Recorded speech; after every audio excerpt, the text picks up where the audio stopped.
Às vezes, tudo o que precisamos é de uma faísca, uma decisão ousada, um passo que desafie a lógica e contrarie tudo o que nossos olhos conseguem ver. Há momentos na vida em que as circunstâncias parecem inamovíveis e cada porta parece trancada por correntes invisíveis. Mas é justamente aí, nesse lugar de pressão e impossibilidade, que a fé se torna mais do que uma palavra bonita. Ela se torna o sopro que move o impossível. No capítulo 2 do Evangelho de Marcos, encontramos um momento assim, uma história que atravessou séculos, rompeu fronteiras e continua viva, pulsando no coração daqueles que ousam acreditar. É uma história que começa com um cenário simples, cotidiano, mas que se transforma em palco para um dos milagres mais marcantes do ministério de Jesus. Um milagre que não foi desencadeado por poder político, influência social ou recursos humanos, mas por algo que qualquer um de nós pode ter, se escolher: fé. Imagine por um instante a cena. Estamos em Cafarnaum, uma pequena cidade à beira do Mar da Galileia. O sol da manhã banha as ruas estreitas e empoeiradas. Pessoas de todas as idades se movimentam apressadas. Há um burburinho no ar, uma expectativa que cresce como fogo que se espalha rapidamente. Jesus está em uma casa, ensinando. Talvez seja a casa de Simão Pedro, como alguns estudiosos sugerem. Seja como for, o local está abarrotado. Gente se aglomera em cada canto, disputando espaço para ouvir cada palavra que sai da boca daquele que fala com autoridade e poder. Lá fora, ainda mais pessoas se apertam junto à porta e às janelas. O calor é sufocante, mas ninguém parece se importar. Os olhares estão fixos, os ouvidos atentos. Ninguém quer perder nada. No meio dessa multidão, longe da entrada, 4 homens se destacam. Eles carregam um amigo, deitado numa maca simples. Ele não consegue andar. É paralítico. Talvez há anos preso a essa condição, dependendo de outros para cada movimento, cada deslocamento, cada necessidade. Seus olhos carregam histórias de dor, de frustrações e talvez de orações silenciosas que pareciam não ter resposta. Mas os olhos de seus amigos carregam algo diferente: determinação. Eles ouviram falar de Jesus. Ouviram que ele cura, que ele perdoa, que ele transforma vidas. E agora diante deles está a chance que não pretendem desperdiçar. O problema é que não há passagem. Cada porta está bloqueada pela multidão. Qualquer pessoa comum diante dessa barreira talvez recuasse. Talvez pensasse: não é o momento, voltamos outro dia. Vamos esperar a casa esvaziar. Mas eles não são pessoas comuns. Eles são movidos por algo que a multidão talvez não perceba. Uma fé que não aceita o não como resposta final. É essa fé que os faz olhar para cima e ver não um obstáculo, mas uma solução. É essa fé que os impulsiona a subir pelo lado da casa, carregando o peso do amigo e o peso da esperança. O esforço é grande. Cada passo sobre o telhado é um ato de coragem e amor. Então, começam a remover a cobertura, feita de barro e vigas de madeira. Pedaços se soltam. Poeira desce sobre a cabeça das pessoas lá dentro. Murmúrios surgem, olhares de espanto se levantam para o teto. O que está acontecendo? E então, lentamente, uma abertura se forma. Por ela, começa a descer a maca, presa por cordas improvisadas, até tocar o chão, bem diante de Jesus. E é nesse instante que a história muda. Jesus não vê apenas um corpo imobilizado. Ele vê algo que poucos enxergam: a fé. Não apenas a fé do homem que está na maca, mas a fé de 4 amigos que se recusaram a deixar que qualquer barreira os separasse do milagre. E essa fé que rasga telhados e rompe protocolos é a mesma que hoje pode abrir caminhos impossíveis na sua vida. Porque o Deus que agiu naquele dia continua o mesmo, e Ele ainda responde à fé que se recusa a desistir. A sala estava tão cheia que o ar parecia mais denso, pesado, como se cada respiração precisasse competir com a expectativa que pairava no ambiente. O murmúrio da multidão se misturava às palavras de Jesus, que falava com uma calma que desarmava e com uma autoridade que arrebatava. Não havia pressa em sua voz. Cada frase parecia encontrar um caminho direto para o coração de quem ouvia. Alguns vinham pela curiosidade, outros pela necessidade desesperada e alguns pela sede profunda de algo que nem sabiam nomear. Mas para aqueles 4 homens, a razão era clara: trazer seu amigo aos pés do Mestre. Do lado de fora, eles ainda seguravam a maca, sentindo o peso do corpo imóvel, mas também o peso de uma responsabilidade que iam além do físico. Um deles olhou para a entrada e suspirou. Não havia espaço nem para uma criança passar, quanto mais para uma maca. A multidão estava tão compacta que seria impossível atravessá-la sem causar uma confusão. E mesmo que tentassem, poderiam ser empurrados para trás. Mas enquanto muitos teriam desistido naquele ponto, para eles a palavra desistir simplesmente não existia naquele momento. A fé deles não era apenas uma ideia, era um movimento. Era ação. Foi então que um deles apontou para o teto. As casas da época eram construídas com vigas de madeira cobertas por galhos, barro e palha. Não era algo impossível de abrir, mas exigia esforço e coragem, especialmente com um homem deitado numa maca. Olhares foram trocados, não precisaram de muitas palavras. Sabiam que aquela era a única alternativa. Começaram a mover-se pela lateral da casa, provavelmente usando a escada externa que algumas residências tinham. Passo a passo, subiram. O som das vozes lá dentro se tornando mais abafado à medida que ganhavam altura. No topo, o calor do sol batia forte, mas nada poderia parar o que estavam prestes a fazer. Com cuidado, posicionaram a maca no chão do terraço e começaram a trabalhar. Mãos calejadas removeram a primeira camada de barro seco. Logo vieram os pedaços de madeira e galhos, que estalaram ao serem deslocados. A poeira subia, grudando no suor do rosto, mas ninguém se importava. A cada pedaço retirado, o buraco aumentava, e o som da multidão lá embaixo se tornava mais claro. Alguns já começavam a perceber que algo estranho estava acontecendo. Olhares se viravam para cima, testas franzidas, sussurros se espalhando. E então, o momento decisivo. Com cordas improvisadas, talvez tiradas de mantos ou sacolas, amarraram cuidadosamente as extremidades da maca. Um deles segurou firme enquanto os outros ajustavam as posições. O paralítico, que até então estava silencioso, deve ter sentido uma mistura de medo e esperança. O chão que ele conhecia estava prestes a desaparecer debaixo dele e, pela primeira vez em muito tempo, ele não sabia exatamente para onde iria. Mas confiava nos amigos e, talvez, começava a confiar naquele homem que estava prestes a encontrá-lo. Lentamente a maca começou a descer. A luz do sol entrava pelo buraco no teto, criando um feixe dourado que iluminava a cena como se o próprio céu estivesse apontando para aquele instante. As pessoas abriram espaço instintivamente, surpresas demais para impedir. E então, ele pousou. A maca estava ali, aos pés de Jesus. O ambiente silenciou. Todos aguardavam para ver o que aconteceria. Jesus olhou para o homem, mas não apenas para ele. Seus olhos percorreram o caminho invisível que ligava aquele paralítico aos 4 homens que ainda espiavam pelo buraco no teto. E o que ele viu não foi apenas necessidade, não foi apenas dor ou desespero. Ele viu fé. Uma fé tão concreta que podia ser vista em gestos, em suor, em poeira grudada nas mãos. Uma fé que não se contenta em esperar que o milagre chegue até ela, mas que vai atrás, abre caminho, e se não houver caminho, cria um. Era essa fé que tocava o coração de Jesus.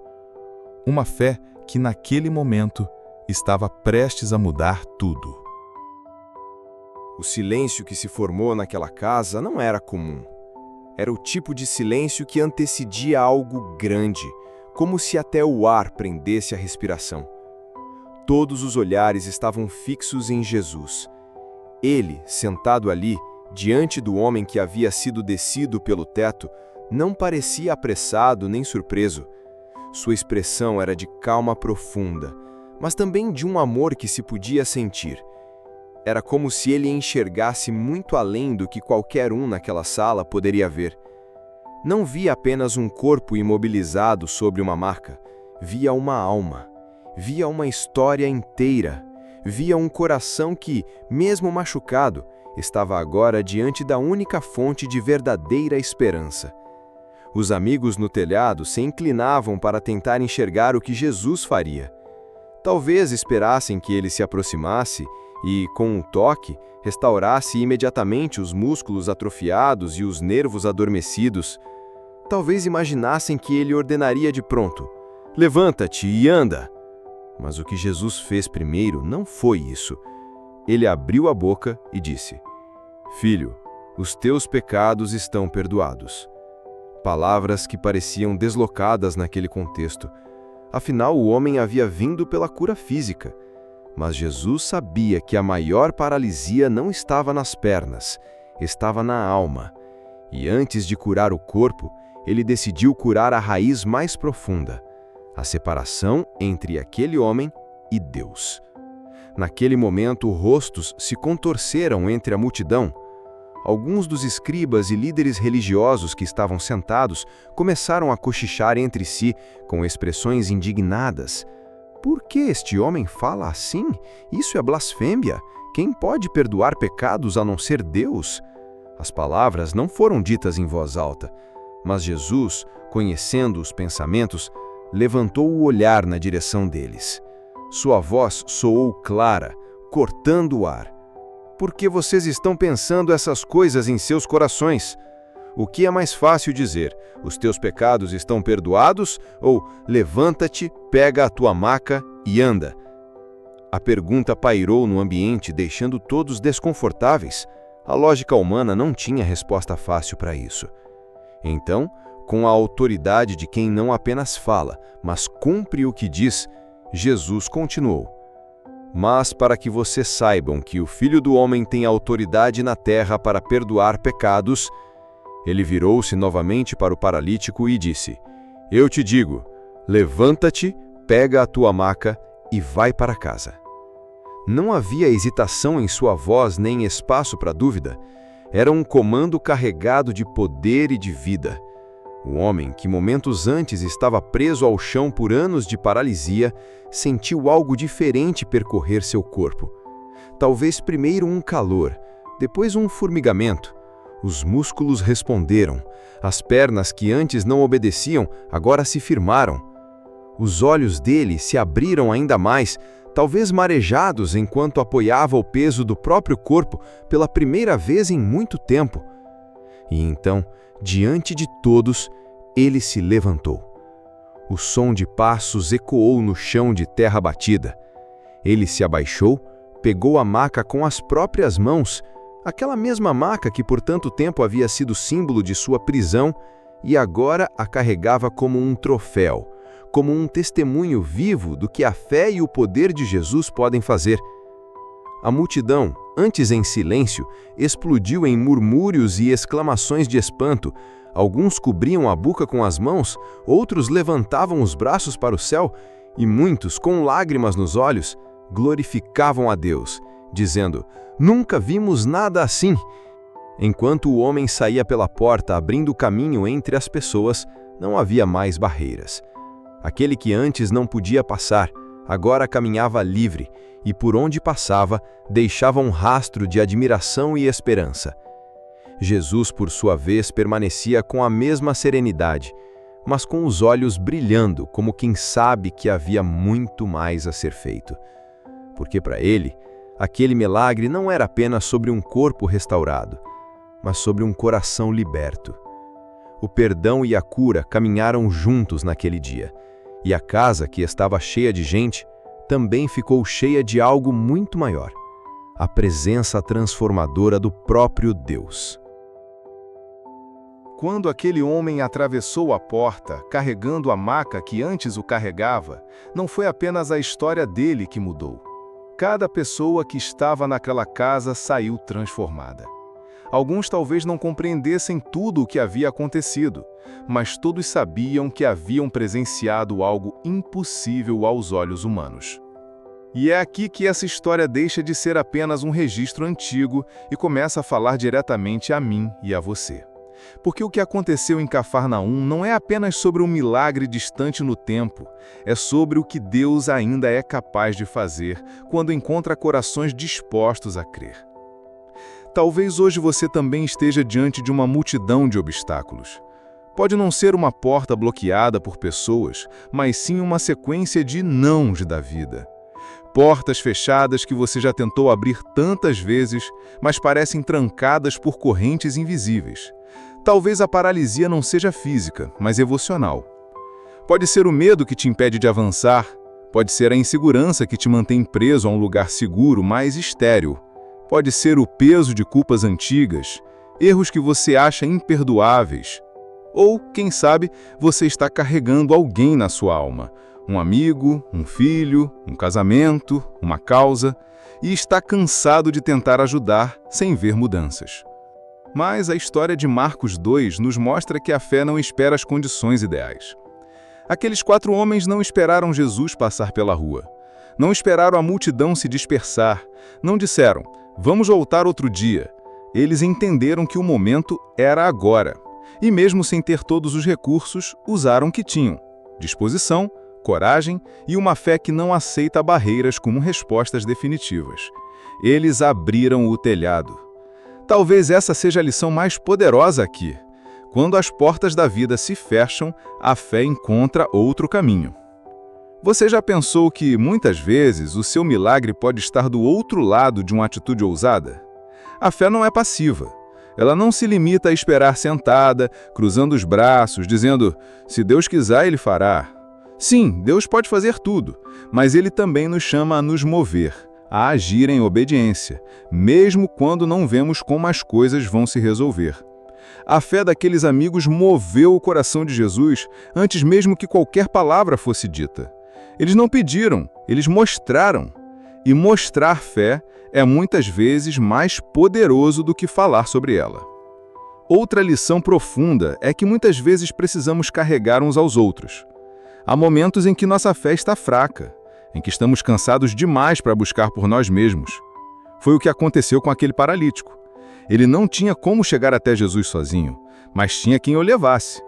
Talvez hoje você precise ser carregado, e isso não é vergonha alguma. Permitir-se ser ajudado também é um ato de fé. Outras vezes você é chamado para ser aquele que carrega.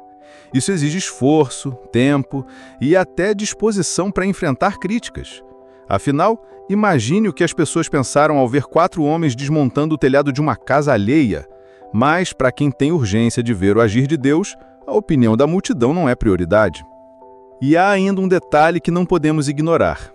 Jesus primeiro perdoou, depois curou. Isso significa que, para ele, a restauração interior é ainda mais importante que a exterior. Talvez o que esteja te paralisando hoje não seja algo visível. Talvez não seja uma doença física, mas uma ferida na alma, uma culpa não resolvida, um pecado que você tenta esquecer. A boa notícia é que Jesus ainda diz, filho, filha, os teus pecados estão perdoados. Ele ainda limpa, ainda renova, ainda devolve paz. E quando isso acontece, a cura exterior pode vir como consequência ou até de forma inesperada.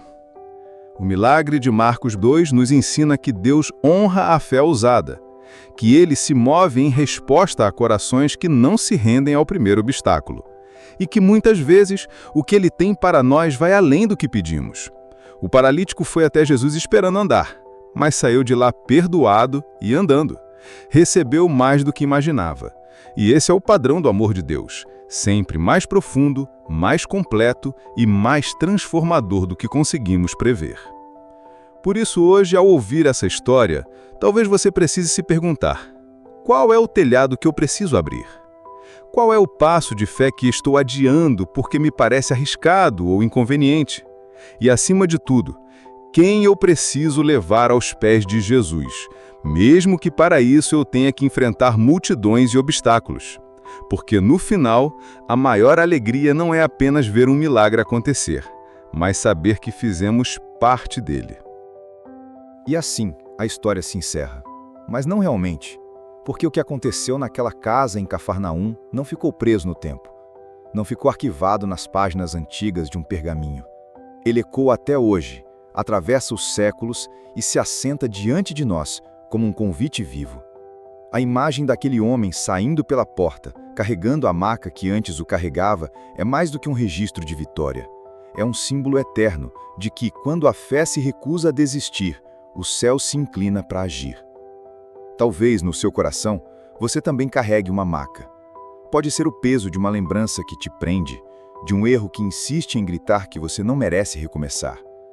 Pode ser uma ferida que ninguém vê, mas que dói todos os dias.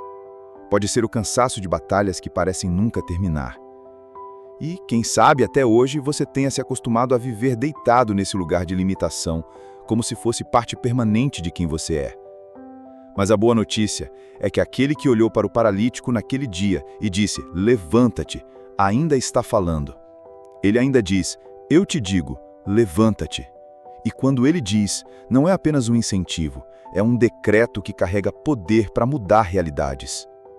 A maca, para aquele homem, foi testemunha silenciosa de dias de dor, mas também se tornou troféu de vitória.